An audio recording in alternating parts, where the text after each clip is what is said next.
Welcome back to Seamless Xtra as we continue to explore the latest trends and innovations in the world of digital commerce.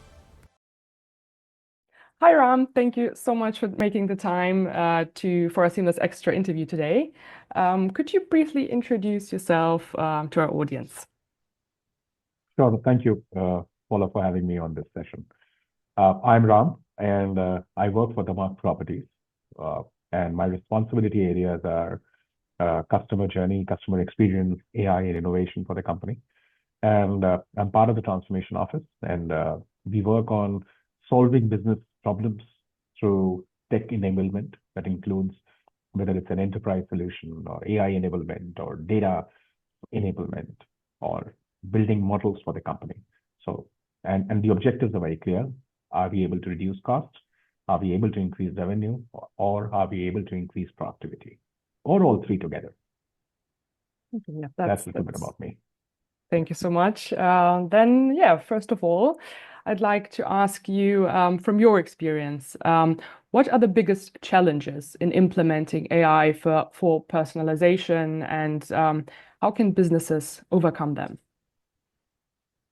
Great question. See, personalization discussions have been happening for the last half a decade now. Since the time digital investments have increased multifold, especially in the advertising domain, people are more conscious of the brand they are dealing with. They want the conversation to be personalized in real time. And that's where it has been a challenging time for the marketer, that how do they create the right segment, right cohorts of the customer group to give them the most personalized experience which is possible. Now, in this entire customer journey, what happens is you have different touch points where the customer interacts with your brand. It's an omni-channel world. Customers may be interacting with you, or prospects may be interacting with you on social media. They may be interacting with your call center. They may be interacting with your salesperson. So all this generates huge quantum of data.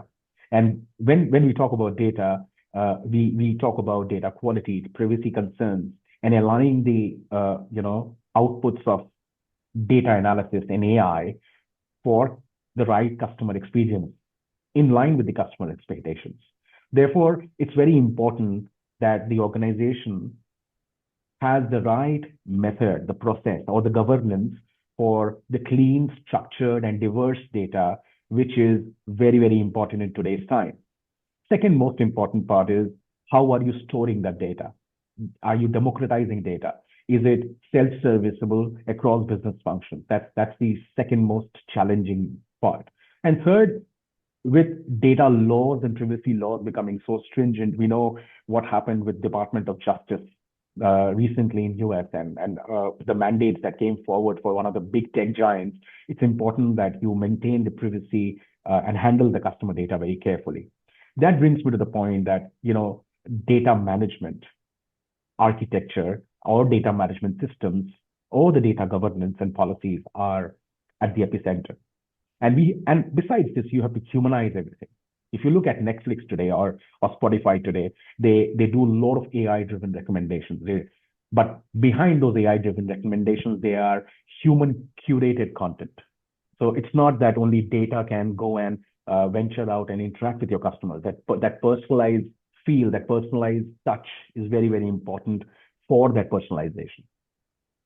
Thank you so much for providing that context. So my second question is, what are the key factors to consider when convincing marketing teams to adopt AI-driven tools in their strategies? I have a reverse question for marketers. Do they need convincing? I don't think so, because some do. They are. Some do. Okay. Some do. For them, then I have formed an acronym called VAT. Okay. So any AI tool that we look at it from the perspective of, is it going to drive value? Okay. What is the market value?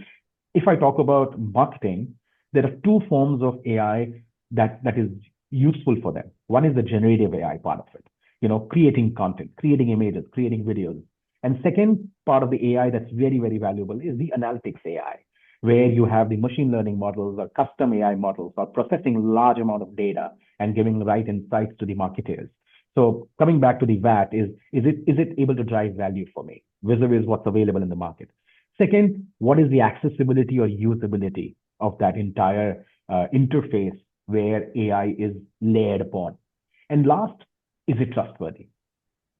So now with the advertising giants like Meta and Google, which has matured significantly with AI layering on whether it's Google ads or Meta ads, there is not much scope for doing another layer unless you are spending your marketing dollars across multiple channels and you want to aggregate them, pyramid them into one source, and then analyze where should be the right marketing dollar investments. That's where AI comes in very handy, where you get the predictive and the prescriptive information based on the right data sets.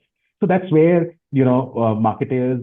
marketing team will find it handy, and they automatically get convinced that AI is the right way to go for.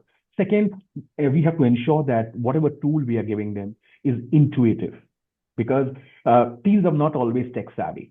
The tools must integrate seamlessly with their existing learning curve, whether it's their ad accounts or whether it's their content repository, whether it's social media. So it has to have the right workflows. And it should be across the 9 yards. So from advertising to lead qualification to customer conversions to customer loyalty. And that's where they will feel empowered, and they will feel that the time they are spending on relearning on the AI tool is worth that investment. Because while ChatGPT has helped them to generate content very quickly, you need a customized solution which is more agentic, more intelligent, to have that customization built on top of it with right memory and right information coming there. Okay, perfect. Excellent. Thank you. So my final question is, how do you envision AI reshaping the customer journey from initial interaction to post-purchase loyalty? Oh, another great question. See, a professional approach or a UI or UX person's approach to customer journey has evolved in the last 5 years. I mean, if you look at pre-COVID, we were talking about more in-touch customer journey. Now, post-pandemic, we are seeing a lot of influence of both digital and analog mediums in the same customer journey. Earlier, in the mid-2020s, we thought this is the whole behavior will change to digital. But now I think it's coming back to analog, the physical ways of purchase or physical ways of consuming the brand or experiencing the brand. Therefore, you don't have a merging point. These are the two parallel tracks where a particular consumer or a prospect is traveling the digital path, and suddenly he or she will shift to the physical and go back to digital. Let's take apparel shopping. I mean, let's take travel. I mean, it's more than a deal. What am I going to get at that destination? Therefore, AI comes in very handy because it gives us seamlessness, predictability, and personalization to map that customer experience journey. And AI-driven insight sometimes gives you a lot of segmentation, which was not possible with human detailing because it would take a lot of time. So that segmentation and optimization is possible using the right AI. Now, we need to consider one thing. While chatbots and virtual assistants have come in and provide tailored support, they have to be taken with huge caution. It is not that today you just take a robocall and start qualifying a lead or a prospect. It is important that how that robocalling to that customer engages him or her in that buying journey and at what stage that conversation is. Because Paula as a customer might evaluate a travel destination 3 months before the final travel date because you may be exploring. But closer to the travel date, you are sure that you want to have those add-ons of local sightseeing, etc. But if you are calling your travel advisor and the travel advisor is trying to recommend hotels, you will shut that call and say, hey, my hotels are done. I just need local destinations now. So that memory, that relevance has to be there. So it's not about the macro journeys anymore. It's more about the micro journeys in that macro journey that AI will help you leverage. And in between, you have those age-old traditional marketing techniques of upsell and cross-sell that works very well. I'm a real fan of Amazon's AI algorithm because, if you see the way they complement products on the basis of your purchase history or browsing history is a killer. I think Amazon as an app is the next social media of shopping. So that's my response to, how AI has been reshaping the customer journey and the entire customer experience from the loyalty perspective. Oh, amazing, amazing, Ram. Thank you very much. Thank you for answering all of my questions. And thank you for your time today. I'm looking My forward pleasure. to meeting you at Seamless Middle East in May. Thank you very much. Look forward. Thank you so much.